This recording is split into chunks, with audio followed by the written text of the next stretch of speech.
A very good morning, all of you. As you all know, that at present we are doing the topic population of Rajasthan, and in the previous lecture, we studied about some basic attributes of Rajasthan's population according to the 2011 census. Today, we will study about the factors that have affected the distribution and density of population in Rajasthan. आप सभी को ज्ञात है कि अभी हम राजस्थान की जनसंख्या का अध्ययन कर रहे हैं और हमारे पिछले ई वीडियो में हमने राजस्थान की जनसंख्या के 2011 की जनगणना के अनुसार कुछ विशेष पहलुओं का अध्ययन किया था और आज हम राजस्थान की जनसंख्या को प्रभावित करने वाले कारकों का अध्ययन करेंगे।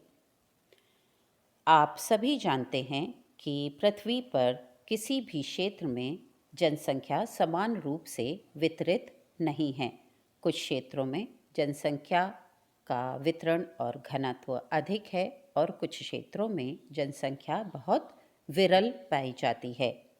राजस्थान राज्य में भी जनसंख्या का यही पैटर्न है। यहाँ भी कुछ क्षेत्रों में जनसंख्या गहन है और कुछ क्षेत्रों में बहुत विरल। जैसा कि हमने अपने पिछले ई वीडियो में देखा था कि जयपुर का जनसंख्या घनत्व 592 पीपल पर स्क्वायर किलोमीटर है, जबकि जैसलमेर का जनसंख्या घनत्व 17 पर्सन्स पर स्क्वायर किलोमीटर है। तो आज हम राजस्थान की जनसंख्या के वितरण और घनत्व को प्रभावित करने वाले प्रमुख कारकों का अध्ययन करेंगे। राज्य का विविधता युक्त उच्चावच। जहाँ पर धरातल समतल होता है वहाँ जनसंख्या निवास करना पसंद करती है। उच्च पहाड़ी भागों में जनसंख्या कम पाई जाती है क्योंकि पहाड़ी क्षेत्रों में आवागमन के सुगम साधन उपलब्ध नहीं होते। माल एवं अन्य सामान की आवाजाही कठिनाई युक्त होती है। वहाँ पर कृषि करना भी डिफ़िकल्ट होता है और सीढ़ी नुमा खेत बनाकर कृषि की जाती है। पशुपालन में भी कुछ ही पशुओं का पालन आसानी से हो सकता है। सिंचाई के साधन और पेयजल सुविधाओं का विकास भी कठिनाई युक्त होता है। इसलिए पहाड़ी क्षेत्रों में अधिक जनसंख्या नहीं पाई जाती है। घर भी क्योंकि एरिया कम होता है इसलिए घर भी दूर दूर पाए जाते हैं। इसी कारण राजस्थान के अरावली क्षेत्र में आबादी कम है, जबकि समतल उपजाऊ क्षेत्रों में जैसे माही का क्षेत्र है या छप्पन का मैदान है या चंबल का मैदान है वहाँ पर जनसंख्या अधिक पाई जाती है। राज्य की जलवायु।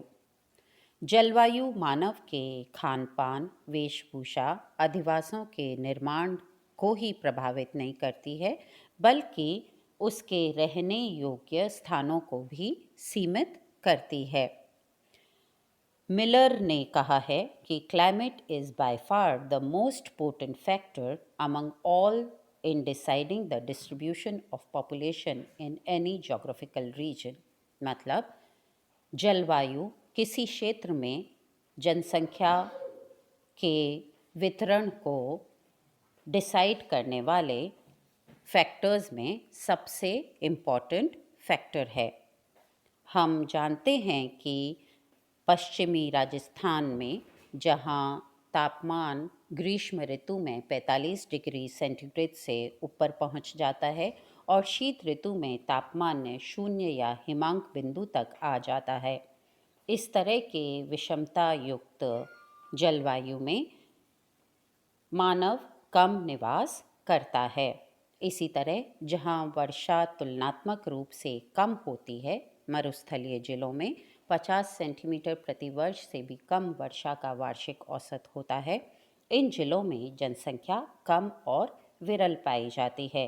जबकि अरावली के पूर्वी क्षेत्र जो मैदानी क्षेत्र हैं, जहाँ पे सम जलवायु पाई जाती है और वर्षा भी तुलनात्मक अधिक होती है, 50 से 100 सेंटीमीटर का वार्षिक औसत होता है, वहाँ जनसंख्या अधिक पाई जाती है। जल उपलब्धता। जल ही जीवन है। मानव को अपने सभी कार्यों के लिए जल की आवश्यकता होती है। घरेलू उपयोग हो, पीने के लिए हो, कृषि हो, उद्योग हो, सभी कार्यों के लिए जल आवश्यक है। और इसीलिए जहाँ जल उपलब्ध होता है वहाँ मानव निवास करना पसंद करता है। हमने देखा है कि विश्व की सभी जो पुरानी सभ्यताएं हैं वो नदी घाटियों में विकसित हुई हैं, क्योंकि वहाँ जल पूरे वर्ष उपलब्ध था। राजस्थान में जो मरुस्थलीय क्षेत्र हैं, जहाँ पानी की उपलब्धता में कठिनाई है, वहाँ जनसंख्या कम पाई जाती है। और जो पूर्वी क्षेत्र है अरावली का, जहाँ उपजाऊ मिट्टी है, समतल भूमि है और पानी उपलब्ध है, वहाँ पर जनसंख्या सघन पाई जाती है। मृदा का प्रकार और मृदा की उर्वरता। मिट्टी की उर्वरता जहाँ पाई जाती है वहाँ पर कृषि आसानी से होती है और इसलिए उन क्षेत्रों में जनसंख्या अधिक पाई जाती है। राजस्थान में भी अगर हम देखें तो लुप्त सरस्वती के किनारे कालीबंगा और पीलीबंगा में 5000 वर्ष पूर्व सभ्यताएं पनपी थी। ताम्रयुगीन सभ्यता के अवशेष खेतड़ी, भीलवाड़ा, उदयपुर, कोटा, चित्तौड़ आदि में नदी घाटियों में पाए जाते हैं। वर्तमान में भी सर्वाधिक जनसंख्या नदी मैदानों में पाई जाती है, जैसे कि चंबल का क्षेत्र है, बनास का क्षेत्र है, माही नदी का क्षेत्र है। इन सभी मैदानी क्षेत्रों में जहाँ मृदा उर्वर है नदी घाटियों के समीप, वहाँ पे जनसंख्या अधिक है। इसके विपरीत जो अनउर्वरक मरुस्थलीय क्षेत्र है या जहाँ पे क्षारीय और अम्लीय मिट्टी पाई जाती है, जहाँ पर कि कृषि कार्य कठिन है, वहाँ पर जनसंख्या कम पाई जाती है। खनिज उपलब्धता। जहाँ खनन कार्य होने लगता है वहाँ जनसंख्या निवास करने लगती है, चाहे और जो फैक्टर्स हैं वो पॉसिबल नहीं हों। जैसे नमक उत्पादन के कारण सांभर, कुचामन, पंचभद्रा, डीडवाना आदि में, संगमरमर के कारण मकराना, किशनगढ़ में, तांबे के कारण खेतड़ी में, जस्ता और सीसा के कारण देबारी में, इन क्षेत्रों में, और जैसे जहाँ बलुई पत्थर निकलता है या जहाँ अभ्रक निकलता है या जहाँ ग्रेनाइट की माइनिंग होती है, इन सभी क्षेत्रों में खनिज उपलब्धता और खनन इंडस्ट्री के डेवलपमेंट के कारण जनसंख्या का विकास होने लगा है और जनसंख्या पाई जाती है। औद्योगिक विकास।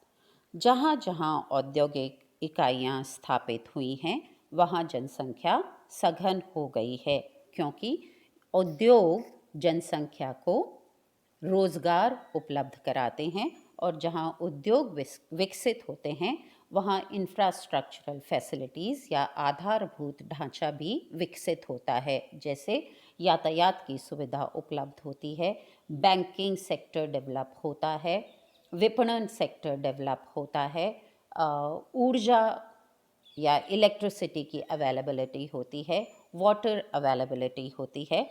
तो इन सब चीज़ों के कारण जो इंडस्ट्रियल सेंटर्स हैं, जैसे भिवाड़ी है, अलवर है, कोटा है, खेतड़ी है, इन क्षेत्रों में जनसंख्या सघन पाई जाती है।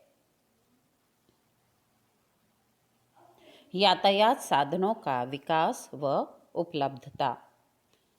जनसंख्या के घनत्व को परिवहन के साधन भी प्रभावित करते हैं। अगर हम राजस्थान में देखें तो जो राष्ट्रीय राजमार्ग हैं उनके पास के जो क्षेत्र हैं वहाँ पर जनसंख्या का निवास पाया जाता है और वहाँ जनसंख्या घनत्व अधिक हैं, जैसे बहरोड, कोटपुतली, शाहपुरा, किशनगढ़, इसी तरह महुआ, सिकंदरा, दौसा, भरतपुर, ये जो राजमार्गों के किनारे बसे नगर हैं इनमें जनसंख्या का घनत्व अधिक पाया जाता है।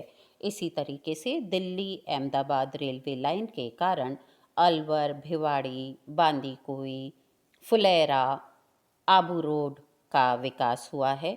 दिल्ली मुंबई रेलवे लाइन के कारण सवाई माधोपुर, भरतपुर, गंगापुर, हिंडौन सिटी, कोटा का विकास हुआ है। तो जहाँ परिवहन के साधनों की उपलब्धता होती है वहाँ जनसंख्या के घनत्व में वृद्धि होती है। व्यापार एवं वाणिज्य के केंद्र। कुछ ऐसे केंद्र विकसित हो जाते हैं जो व्यापार एवं वाणिज्य की गतिविधियों के कारण समीपस्थ क्षेत्रों से जनसंख्या को आकर्षित करते हैं। इसलिए यहाँ जनसंख्या का घनत्व अधिक पाया जाता है, क्योंकि इन क्षेत्रों में व्यापार और वाणिज्य के विकास के कारण बैंकिंग, शैक्षणिक संस्थाएं, चिकित्सा सेवाओं का विकास होता है और विभिन्न प्रकार की यातायात सुविधाओं का और विपणन सुविधाओं का, जैसे मंडियों आदियों का विकास होता है। इसके कारण व्यक्ति को रोजगार उपलब्ध होता है और इस कारण के यहाँ पर जो व्यापार और वाणिज्य के केंद्र होते हैं जैसे अजमेर, जोधपुर, जयपुर, बीकानेर, कोटा, भीलवाड़ा, इन क्षेत्रों में जनसंख्या अधिक पाई जाती है। धार्मिक एवं पर्यटन स्थल। राजस्थान का जो इम्पोर्टेंट इंडस्ट्री है वो है टूरिस्ट इंडस्ट्री और भारत में जितने पर्यटन आते हैं ऑन एन एवरेज उनका 1/3 राजस्थान में आते हैं। तो जो भारत का गोल्डन ट्रायंगल है दिल्ली, जयपुर, आगरा का, उसकी वजह से जयपुर वर्ल्ड लेवल पे एक इम्पॉर्टेंट टूरिस्ट सेंटर है। और इसी तरीके से चित्तौड़गढ़ ले लीजिए, उदयपुर ले लीजिए, पुष्कर ले लीजिए, इन सब स्थानों पर पर्यटन इंडस्ट्री का विकास हुआ है। पर्यटन इंडस्ट्री की वजह से यहाँ पर जो सेकेंडरी इंडस्ट्रीज़ हैं जैसे hotel industry, food and catering industry, व्यापार होने लगा है, वाणिज्य यहाँ पे होता है, बैंकिंग सुविधा यहाँ पे डेवलप होती है, यातायात सुविधाएं यहाँ पे डेवलप होती हैं। तो इन वजह से इन क्षेत्रों में जनसंख्या घनत्व अधिक पाया जाता है। इसी के साथ हम देखते हैं कि कई बार जलवायु, जल उपलब्धता या मृदा उर्वरता के बियॉन्ड भी अगर रोजगार उपलब्ध होता है तो जनसंख्या या मानव वहाँ जाकर के निवास करना पसंद करता है। बहुत एडवर्स कंडीशंस में भी जहाँ खनिज भंडार उपलब्ध होते हैं, जैसे अभी हम देख रहे हैं जैसलमेर, बाड़मेर रीजन में ऑयल और नेचुरल गैस के रिसोर्सेज हमें मिले हैं और वहाँ पर इनका डेवलपमेंट हो रहा है। इसी तरीके से अन्य खनिज अगर हम देखें तो खेतड़ी में भी खनिज की वजह से, देबारी में भी खनिजों की वजह से जनसंख्या का विकास हुआ। तो जहाँ रोजगार उपलब्धता होती है उद्योगों के निकट, व्यापार वाणिज्य केंद्रों पे, वहाँ पर जनसंख्या का निवास अधिक पाया जाता है, जनसंख्या का वितरण और घनत्व अधिक पाया जाता है। तो ये थे राजस्थान में जनसंख्या के वितरण और घनत्व को प्रभावित करने वाले प्रमुख कारक। So today we studied the major factors that affect the population distribution and density of Rajasthan. Thank you.